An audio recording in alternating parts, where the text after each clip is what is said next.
Artis Dorce Gamalama terus menjalani pemulihan kesehatannya setelah dirawat di rumah sakit karena diabetes hingga membuat kesadarannya menurun.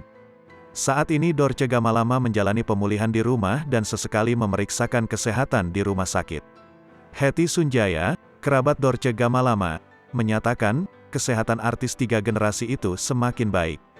Bunda Dorce lumayan membaik dan sudah normal, kata Hetty Sunjaya ketika dihubungi melalui telepon, Sabtu, tanggal 8 Januari tahun 2022.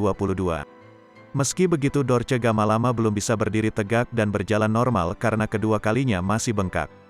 Dua kakinya bengkak, mungkin karena nggak pernah berjalan karena harus di kursi roda terus hingga tidur terus karena harus bed rest, kata Hetty. Sejauh ini Dorce Gamalama hanya mengeluhkan sakit di kakinya itu. Dorce Gamalama juga masih rutin melakukan terapi kesehatan hingga mengonsumsi obat-obatan. Badannya memang lebih kurus, kata Hetty seraya menyebutkan, Dorce Gamalama mulai susah makan hingga berat badannya menurun.